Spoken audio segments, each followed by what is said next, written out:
আসসালামু আলাইকুম গায়াস। আমি বাংলাদেশি, আছি মালয়েশিয়া। তবে একটা ভিডিও বানানোর উদ্দেশ্য হইলো এটার মানে হইলো কি জানেন? এই ভিডিওটার মানে হইলো বাংলাদেশের জাতীয় ফল হইলো কাঁঠাল, জাতীয় মাছ ইলিশ, হ্যাঁ, আর জাতীয় নারীর হইলো জাতীয় বেইমান, বুঝছেন? নারীর হইলো জাতীয় বেইমান। এই আমার ভিডিওটা বানানোর উদ্দেশ্য এইটা।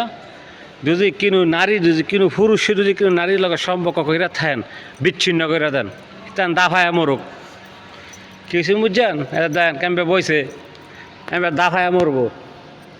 কিন্তু নারী যদি কোনো পুরুষের প্রতি নজর দিয়ে থাকেন, আপনারা মন থেকে বিচ্ছিন্ন করে দেন, বুঝছেন? এই নারী আর লগে সম্পর্ক করেন না। কেন বেইমান, জাতীয় বেইমান হইল নারী, কে জাতীয় কাঁঠাল।